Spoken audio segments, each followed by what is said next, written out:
Okay, everyone. Welcome to the second installment of the Logz.io Getting Started webinar. My name is Greg Lucas. I'm a solution architect here at Logz.io on the customer success team. This is going to be a repeat of the webinar last month. So if you're here for that, we're going through the same exact content. During the webinar today, what we'll do is go through things like some best practices for logging, how to set up initial shipping, parsing and analyzing data, setting up your searches within Kibana, and then also configuring a set of visualizations and dashboards. So one of the first things I actually want to do today is send out a poll to ask what some of our attendees are most interested in learning about Logz.io. So I'm going to go ahead and launch that right now. I'll give you about 10 to 15 seconds to fill out the answers for this poll.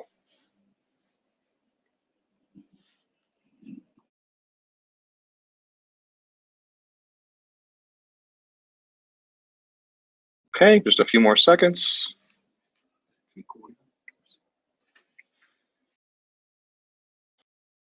All right, I'm going to close the poll.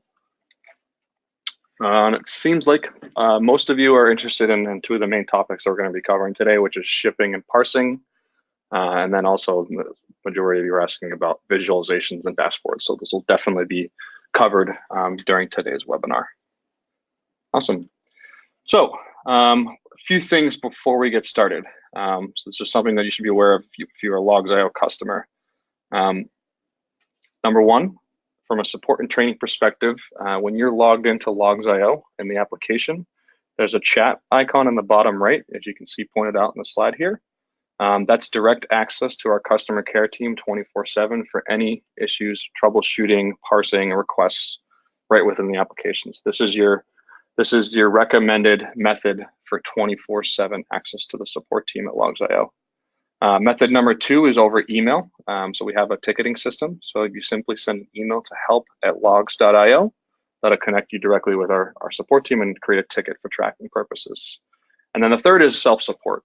So we have a docs site, docs.logz.io, that is maintained by our docs team internally here at Logz.io, keeping up to date with all the features and functionality that we are releasing, as well as some best practices for leveraging out-of-the-box Kibana capabilities. I also want to make everyone aware of our self-paced online learning platform called Logz.io Academy. In there, we have a couple different resources spanning the realm of tutorials, webinar recordings, ebooks, how-to guides, and more. This is included with every Logz.io subscription. So if you're a Logz.io customer, you have access to this at all times, simply accessible at academy.logz.io. You can go through all of the courses there for basic onboarding, shipping, parsing, dashboard, and visualization creation. The list goes on. Great. So let's talk about one of the first things you have to do when you sign up for Logz.io as a customer, right? So logging for success. The first things you need to set up is choosing the ideal shipper. So what we mean by this is either maybe a shipping agent, something like FileBeat, which I'll go into in a second, or maybe directly pulling from a service like an AWS S3 bucket, for example. So if I go into the Logz.io platform, the log shipping page covers exactly that. So you'll see the first agent that we have pulled up here is FileBeat. The configuration for FileBeat is relatively simple. It's just simply a little piece of software that runs on each individual machine that'll be sending data to Logz.io. What this allows you to do is send log data from a file, either in plain text or JSON format, directly to Logz.io. In this case, you can see that we're pointing to our listener URL as part of this configuration. You have an account token associated with every single account in Logz.io, and that's actually how you send the data to Logz.io. Other methods of getting data into the platform, other agents that we have listed here, you see on the left, FluentD, Logstash, Syslog, anything else in the Beats family, so things like Metric Beat and Audit Beat, for example. You also have the ability to upload directly from a file via curl method if you're opening up a terminal window. You can also append directly from applications listed here. So Nginx, Apache, MySQL, all the way down to Kubernetes. We've seen the rise in the container space in the past few years.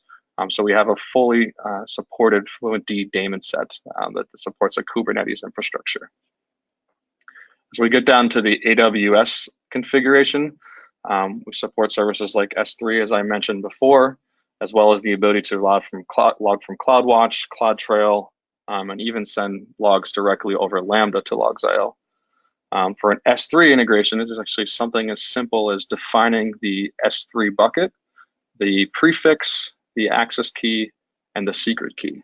So that's all configured within your AWS environment. You set up the proper IAM permissions and policies to allow us to read from that bucket, and we can pull the data right into the platform from an S3 bucket in your AWS account. Some of the other functionalities that are available for shipping data into Logz.io, logging directly from one of your application code. So you can log directly from Java, Node.js, Python, Ruby. And one of the most common methods we see is customers logging over bulk HTTPS. This allows you to log from essentially any of your APIs over an HTTPS method, preferably in JSON format. Obviously support Docker as well. And then more recently, our set of Azure integrations. So you can pull directly from the Event Hub in Azure, as well as pull audit logs, diagnostic settings, and activity logs. So all of these are fully documented right within the Logz.io application. I will add that this app.logz.io, the dashboard data sources page, is actually accessible from a public interface. You don't actually have to have a login to be able to access the log shipping page within Logz.io. Couple things I want to talk about briefly. One is defining your type, and then the second is excluding logs. So this specific article actually covers what is type and why we need it. So this is something that's native to Elasticsearch. So it's a field that actually helps differentiate the different type of log messages that would come into one of your accounts. One of the reasons it would be critical to define the type in terms of sending data to Logz.io is to define parsing against that type. So not only for you to be able to differentiate the different types of data that you're sending to the platform, but also for us to be able to define parsing against that data. The second thing I wanted to talk about was excluding log lines. So I'm going to go back to the example of FileBeat. What you have the ability to do within specific agents, and this also works within Fluentd, obviously done a little bit differently, but as if you, for example, if you're reading from a log file and you want to send data to Logz.io and you want to exclude a specific set of data, maybe based on some sort of pattern that would occur in your log messages, you can define that right within the configuration file. There's full documentation on that with the FileBeat documentation on how to exclude specific lines from being sent to the platform. So data parsing. This is one of the most critical pieces to Logz.io and then using your log data within Kibana. So data parsing is the process of analyzing text and transforming its content into fields that can be searched via Kibana. So essentially what we'll do is we'll help you guys analyze the message of the log data that's coming into the environment, and we'll strip out the relevant values that are in that message and put them into fields accordingly. So if I go back to Logz.io for a second and show you an example of this, we're going to look at this message field here. This is an example of a log message that's coming in on from an Apache access server. So you can see the message we have defined here. Now what we have is we have parsing defined against this message so that we actually automatically identify the pattern at which this data flows in. So just for example, the first part of the message is a client IP address. And what we're doing is we're actually defined parsing against this. And now this is in a field called client IP. So this goes so on and so forth for the rest of the message, and we define the pattern against that. So why parse our data, right? So we talked earlier, it's a way to easily display and filter data. So it actually will give you the automatic and dynamic breakdown of all the data in your accounts. It allows you to easily create visualizations, which we'll jump into when we actually go into the demonstration portion. Because again, it gives you that dynamic and automatic breakdown based on fields and values. And then also the ability to query your data and set up and configure alerts more easily. So how do you parse your data? Let's talk about the three different methods that are available within Logz.io. So method number one is actually JSON. This is something that gets automatically parsed by Logz.io. And it ensures that all the logs will be parsed if the fields ever change in your content. So JSON is something that is natively supported by Elasticsearch.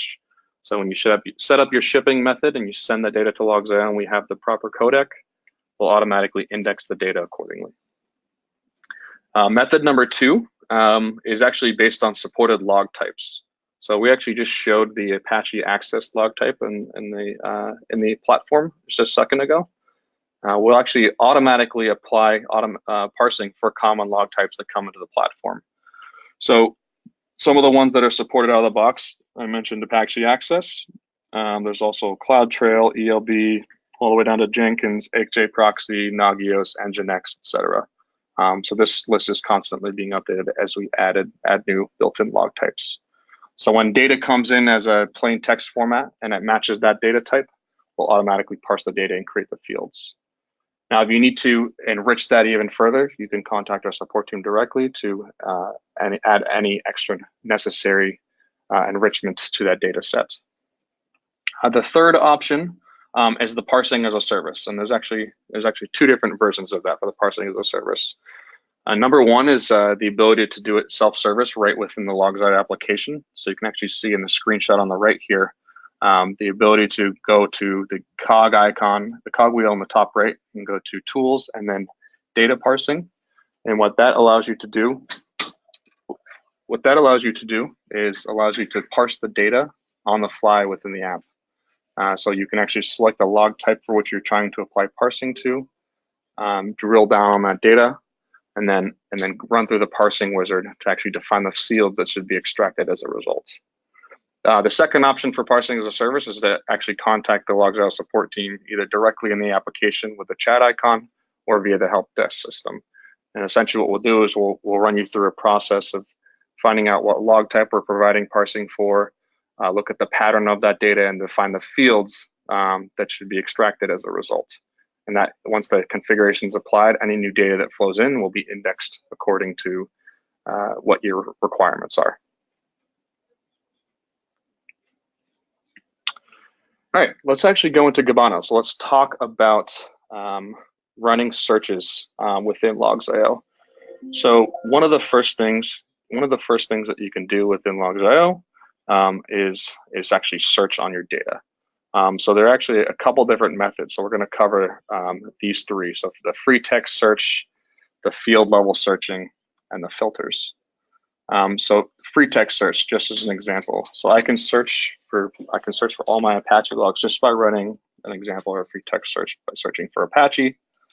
Now, if I expand one of these log lines, what you'll see is we actually get the match on the Apache logs here. So we'll actually run a search on everything in the message field, and then also any other text in any of the other fields. I can also run a search by adding a filter, right? So let's just use an example. Now, we know that the type field is available based on what we talked about earlier. If I click on, look for the type field, and I choose an operator is, and let's just say I want to look for all of my ELB logs. And I hit save. It'll actually apply that search over the last 15 minutes within the account on all of my ELB logs. Now I'm going to expand this to the last 24 hours because there were no ELB logs that came in recently. So now that I've changed that search, it's updated accordingly.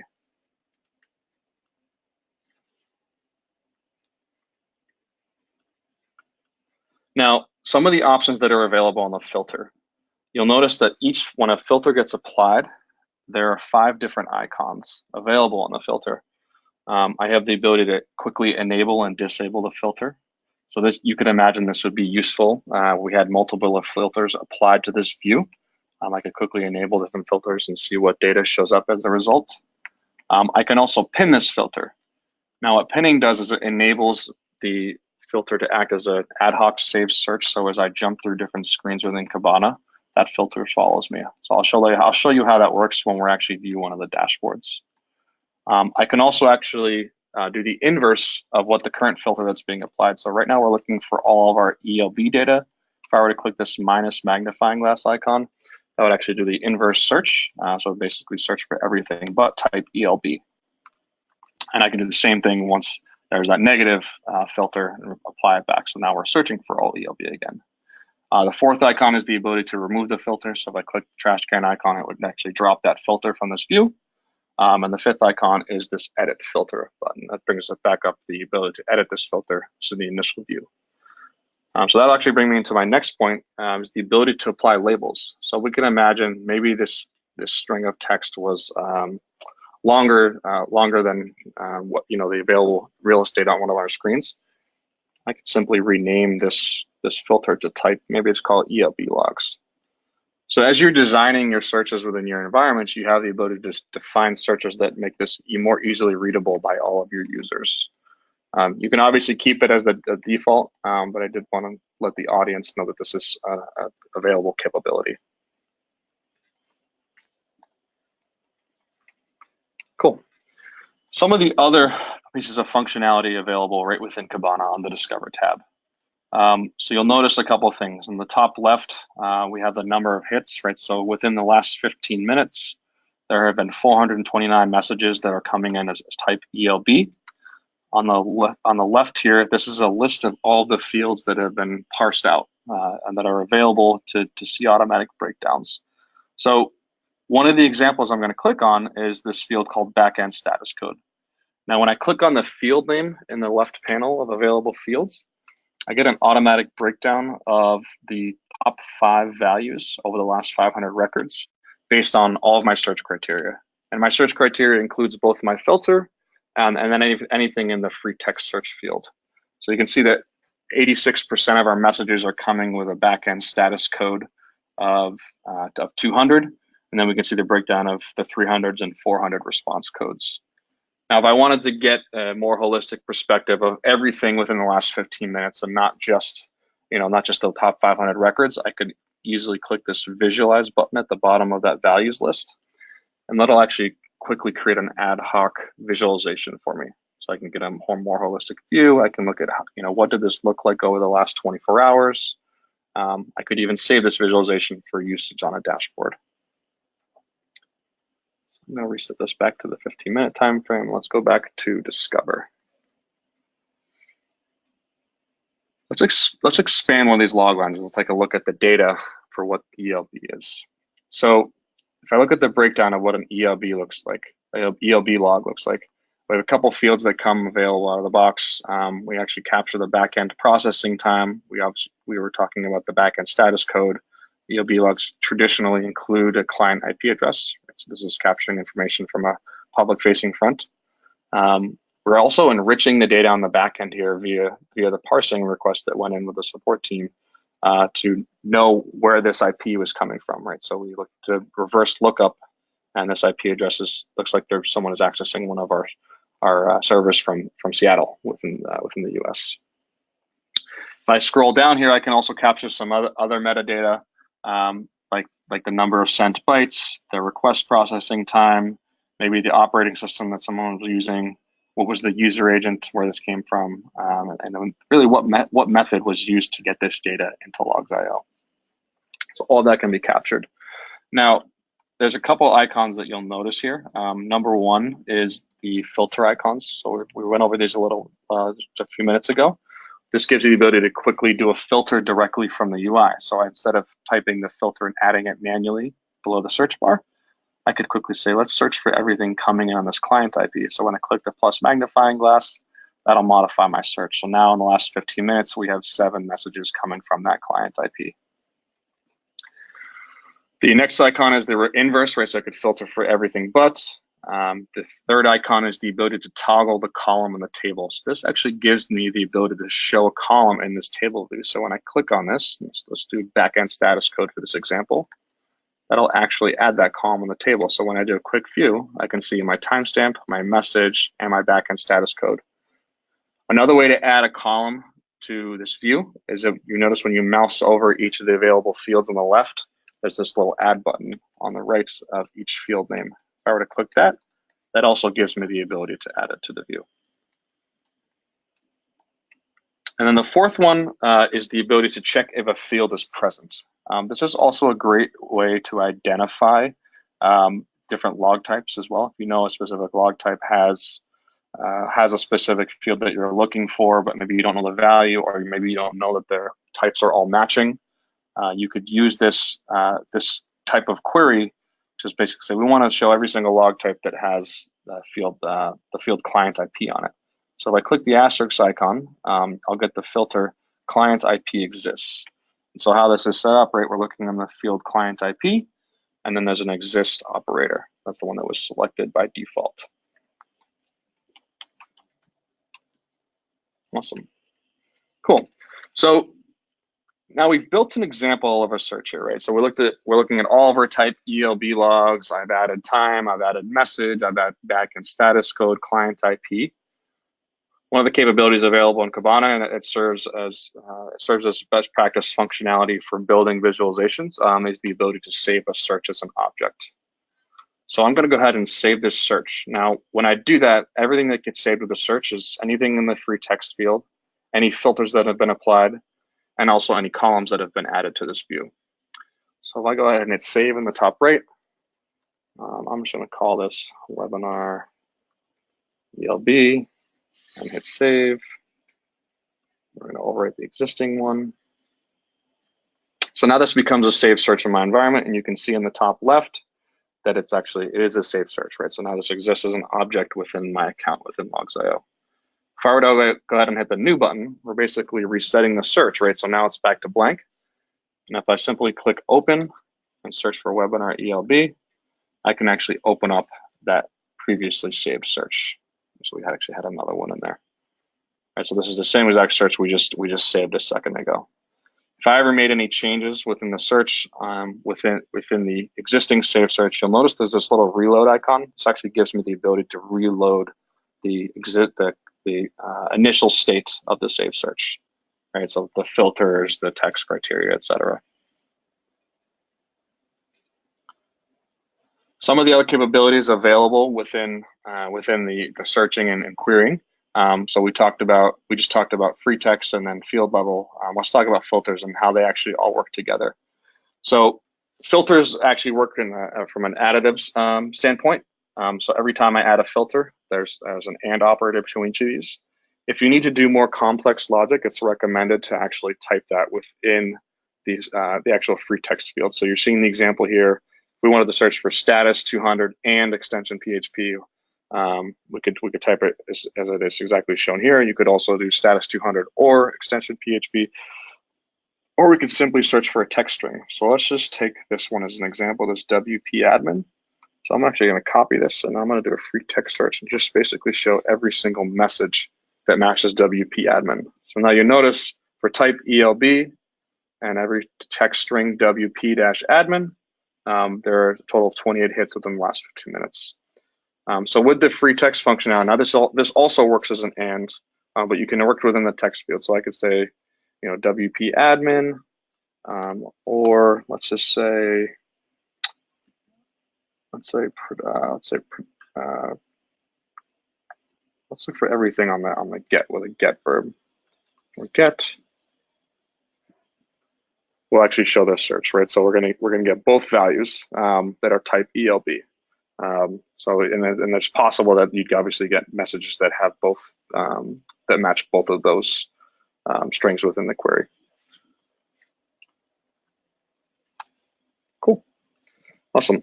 So let's move on to actually creating visualizations. And before I do that, I'm actually going to go and show a finished state of a dashboard. So some of the dashboards that are available out of the box within Logz.io. So one of them is an Apache Access dashboard that we have available directly within the platform. This is an example of one of the logs that we pulled up earlier in the webinar. This is a breakdown of all of our Apache Access logs. And because of the dynamic breakdown and automatic parsing and the enrichment of data, and we pull these into fields, we can look at things like the average bytes over a period of time, which in this case is 24 hours. What are the top user agents that we're seeing? So the different browsers that are accessing our site. where are people accessing our sites from in the world. We can see it on a map, we can see it in a breakdown on a pie chart, the browser, the OS, and then what are the top URLs that are being hit, right? So we can capture all that information that's actually being pulled from the log message itself. Now, how each of these is built is relatively simple behind the scenes. So we're actually going to start with the ELB safe search that we did earlier. So for best practices, the process of building a dashboard and visualizations is to execute your query first. So know what you're actually going to be searching for. And then when you're ready to build a visualization, you can come to the Visualize tab here on the left within Kibana, and then you'll see the plus icon at the top. When I click the plus icon, the first thing I'm displayed with is all the visualization types that are available. So we have all of our basic charts, data, maps, time series, and then all these other different visualizations types that come with Kibana. What we're first going to start with is the ability to do a pie chart. And what that gives us is a breakdown of the status codes. That's what we're going to start with for the ELB logs. So when I click pie, I'm going to look for the save search, right? So we had it webinar ELB. When I select that save search, what you'll notice is now this visualization is linked to the save search that we created before. So think of this in terms of development, right? When you create a saved search, it's like creating a variable. Now you can imagine if you have 10 visualizations and you have a single dashboard, instead of having to go modify each visualization, if the saved search changes in the future based on some code changes on your side, instead of having to go into each visualization and make the change, you just have to go and change that in one location, which would be the saved search. So best practice is to define a saved search and then build your dashboards and visualizations off of that. But you also have the ability to execute free-form text search on each visualization. So this is showing all of our log data over the last 24 hours. If I mouse over the pie chart, by default, there's no breakdown of the data. We obviously want to see some slices in here. So there's 20,000 messages coming in. What I can do is if I hit the split slices within the pie chart to do a bucket breakdown, and I choose the aggregation for terms. Terms is the ability to give me all of my fields within Kibana. So I actually get a drop-down list, so I can actually see what my fields are. What I'm going to do for the pie chart is actually get a breakdown of our backend status codes. That's one of the fields that we were looking at earlier for ELB. After I select the field, all I have to do is hit the Apply Changes button at the top of the panel on the left. And when I do that, it'll automatically break down the pie chart accordingly.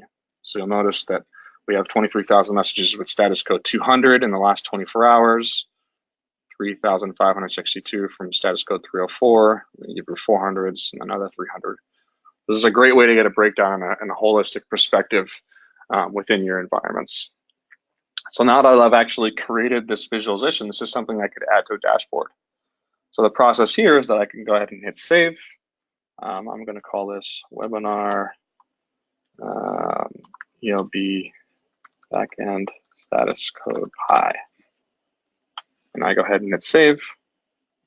And after I save this visualization in my environment, now you'll see that it has a name, so it's linked and this is always available for me to either open up the visualization or add this to a dashboard. The next thing I want to do is I'm going to create a histogram. So you saw one of the things that's available within the Discover tab is the ability to view all of my log data and see how many messages are coming on a specific time period. So we're going to recreate this so we can add that directly to a dashboard. Now to do so, same process as before, come to the Visualize tab, click the plus magnifying glass, the plus icon, and then you click the vertical bar chart type. And let's go ahead and use the webinar ELB safe search again. So that's linked. So for the last 24 hours, right? So it's 28,000, right? So now we don't have a breakdown at all. The first thing we'll select for this histogram, this specific visualization type, is the x-axis bucket. And then we're going to choose the date histogram. And when we choose date histogram, it automatically picks the add timestamp field, because that is one of the default fields that's available in Elasticsearch and Kibana. And when I go ahead and hit play, because I have the auto interval assigned here, it'll give me, based on my screen real estate and based on my time frame, a breakdown of the width of each bar and what they represent. So right now we're seeing per 30 minutes, in this 30-minute time period between 2:30 and 3 o'clock, for example, we got 603 messages. So you can see the rate of logs flowing into Logz.io from this type of visualization. So now that I created this, again, I'm going to go ahead and hit save. We'll call this webinar ELB logs over time. Hit save. And again, now this exists within our account. All right, the next thing I'm going to do is create a data table. So I'll go ahead and hit the plus icon again, click data table. We're going to use that again. We're going to use that save search. So webinar ELB. Now for the data table, it's a little different. It's going to actually physically show the data, and we can break this data down however we see fit. So we're adding columns, and it's automatically doing some aggregation for us. So for the data table, for selecting a bucket, the first thing we do is split rows. And again, we're going to choose terms. This pulls us a list of our available fields. And the first thing I'm going to do is I'm going to actually get a breakdown by request. This is one of the fields that's available within ELB. So one thing you do need to know ahead of time are the available fields and what kind of breakdown you would need to do for each of those visualizations and how you want to correlate them. So that is a requirement before coming up with what these visualizations are going to show and what the overall dashboard is going to look like. So you can see our top 5 requests for our ELB logs, site.logz.io, and there's breakdowns to different parts of the site and actually individual files. Now, if I wanted to break this down even further, I could actually, I could break this down by the backend status code as well. So I can add a sub bucket directly here, and if I click the split rows icon, I'm going to go ahead and select terms again, and I'll actually add backend status code, and then hit the play icon to update it. So now we can see the top producing requests and the top number of backend status codes that are coming to our environment. So we're getting the top 5 for each of these that actually gets broken down. Again, after I'm done creating the visualization, I can call this webinar ELB data table.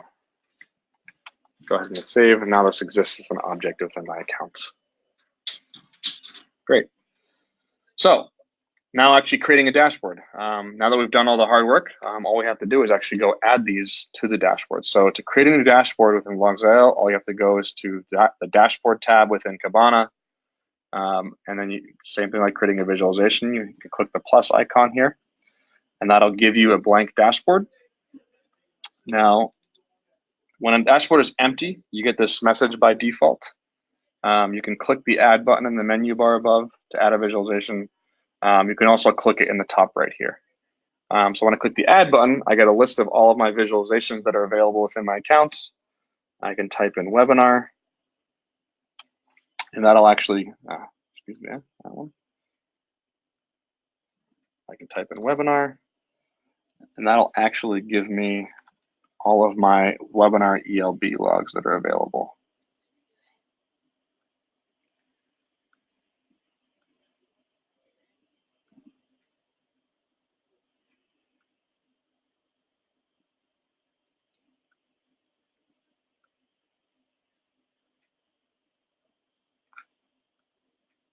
And then the process of actually adding each of those to the dashboard.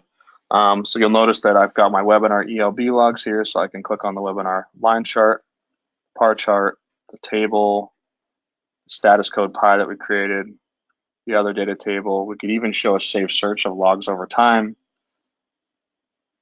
And then to close this panel, I can either click the add button here or this arrow on the top right. I'll go ahead and click the add button.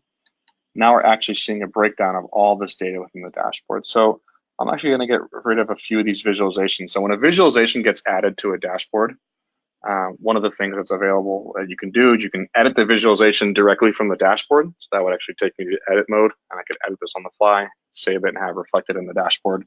I can customize the panel. You can actually rename the title of the panel even after the visualization has been created.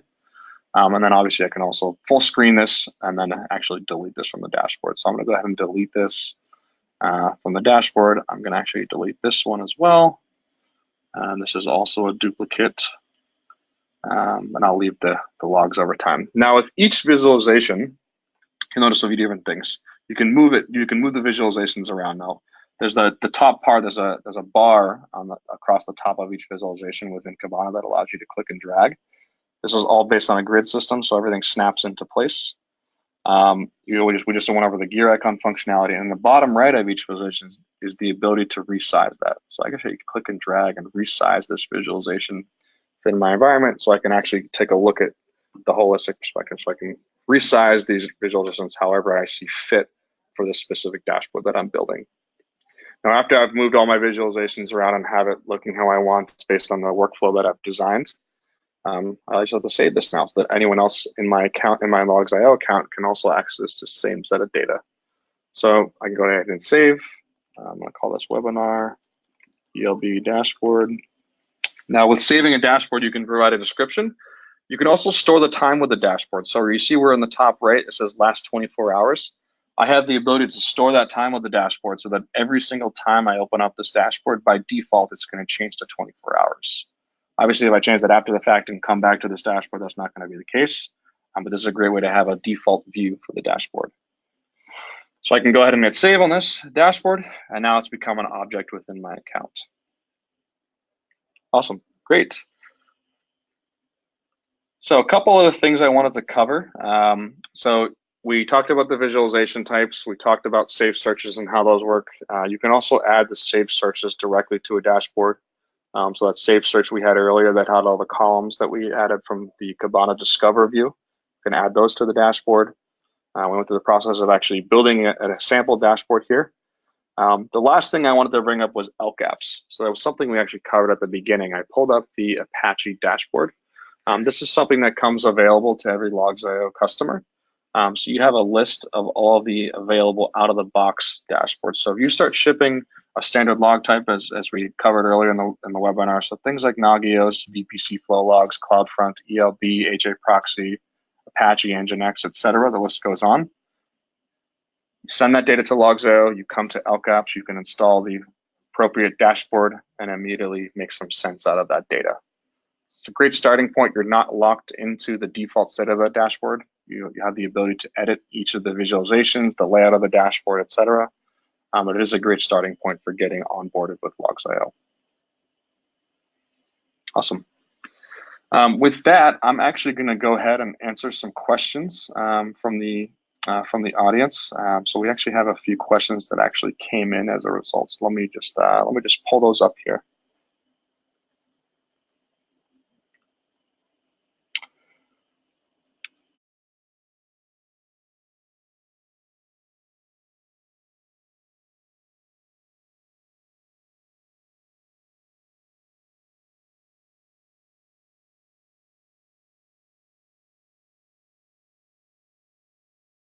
Cool. So one of the first questions we got today was, can we add custom parsers and attach it as a type? So you can use the data parsing wizard that's available in Logz.io, something that we covered at the beginning. Type is just the field that's used to differentiate the logs coming into the Logz.io account. So you can use, now if you're using the data parsing wizard, you can use the grok patterns to parse those log fields, the logs and into fields. So we can help recognize the pattern there. This is something that comes as native to Elasticsearch. That type field is default metadata was what I'll call it. So yes, it's a way to differentiate it. You also could do this if, for example, if you use Logstash as an agent, for example, you can actually define your grok pattern, for example, in the filters section. There's more documentation with that shipping agent. The second question we got was, can you build alerts based on the visualization? So for instance, let's just say my visualization says less than 80% is a 200 status code. I want to get an alert. Can you build an alert directly from a visualization? So the quick answer is not exactly. So alerts are actually based on values. So we actually create the alerts based on the metrics of the status 200. So this is something that I would recommend reaching out if you're an existing customer of Logz.io, speaking directly with your account manager and customer success engineer to exactly define the requirements around that and help strategize on how to build that within the account within Logz.io. Question number 3, do you support exporting the dashboard as an email every day in the morning? This would be helpful to send the status of the system as information to management rather than asking them to log in to your portal to view the data. So scheduled reporting is something that is on the roadmap for Logz.io in the future. Currently, the capability to send snapshots of a dashboard can be done either directly within the Logz.io application. There is a snapshot icon at the top left of each dashboard, as well as if you have API access to Logz.io. In theory, you could actually set up the API to run the snapshot command and post directly either to an email address or something like a Slack channel, for example. And then the third thing I'll bring up is another capability, which is our Slack bot that's available called Alice. Alice has the ability to query data within your Logz.io account, either via snapshot or actually pull individual results. 4, so is there a possibility to create separate indices? So this is Logz.io handles index management a little bit differently. The way that we combat that is with a feature called sub-accounts. Sub-accounts are the way, essentially a way for you to logically divide up your data however you see fit. So this might be, different environments. So you might have prod, QA, development, test. This is an example. Maybe you want to limit and throttle each of those environments so that they don't send more than the allotted quota. For each of those sub-accounts is a single Elasticsearch index. So the mappings are defined there. If you have any more questions around that type of management, for the index management specifically, I recommend reaching out to support or your customer success engineer. The last question that I have right now, please explain how to sync the data from ELB to Logz.io. So that is something actually that's available directly on the log shipping page within Logz.io. So when you're in the Logz.io application, if you go to the log shipping page and you expand the AWS section, if you click on ELB, it's the same thing there. So the way actually you set up your ELB logs in AWS is you actually need to configure AWS to send the ELB logs to an S3 bucket, and then we would actually read directly from that S3 bucket. So there's more information on the configuration of that right within the log shipping page under the ELB section. Awesome. I think that is all the questions we have for today. I'm going to leave it open for another minute for questions. And then if not, I'll let you guys jump off in a little bit early.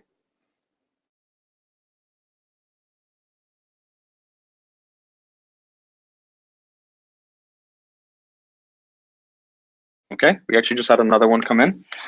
Can I create role-based access controls on the visualization? For example, I want to create a dashboard that I only want to share with a set of few people.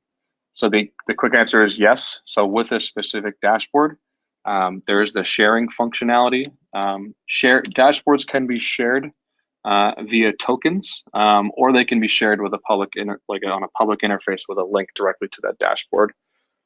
So something that's available right within the Logz.io application.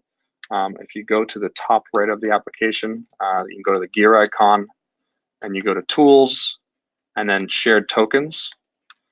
There's the ability to generate a shared token, and then when you're on a specific dashboard, you can share a link to that. It's on the left panel. There's a public link, and you can choose the token for that dashboard to share. And so that actually gives the ability to only share subsets of that data. So you imagine only sharing aggregates, not the individual log lines. Next question we have, out of the dashboards, how we provide useful information to the concerned teams. So this is something that is available as part of your onboarding process.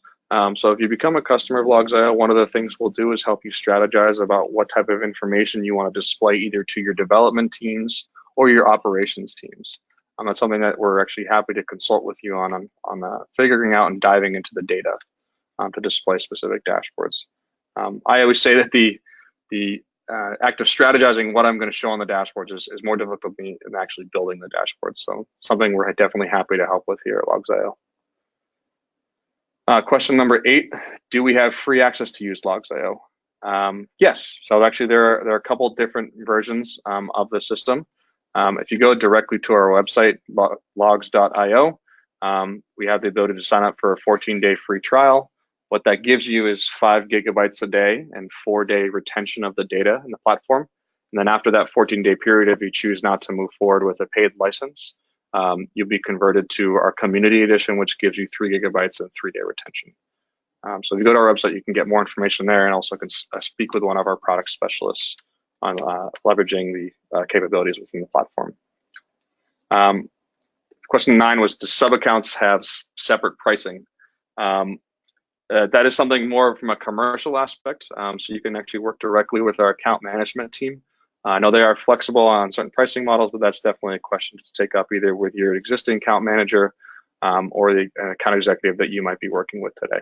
So I recommend reaching out to the individual you might already be speaking to. And then the last question that I'm going to answer today, and I think we'll answer any other questions over email and after the fact, there was a question around, is there a possibility to log in using OAuth 2 authentication? So we do support single sign-on capabilities with Logz.io. So if you have the ability to provision a SAML application in your single sign-on portal, we'll work with you to provision that for access to your sub-account. So you can imagine services like Okta, OneLogin, Google, all have the ability to provision single sign-on. So we do provide that capability. We're happy to do that for our enterprise customers. So that's all I have for today. I do want to thank you all for joining. We are going to send out a recording of this webinar. And as I covered earlier, you always have access to our customer care team, either available in the application in the bottom right via the chat icon, via the ticketing system at help@logz.io, and then obviously if you're a customer of Logz.io, you can always contact your account manager and customer success engineer. Great. Thank you all for joining. Have a good rest of your day.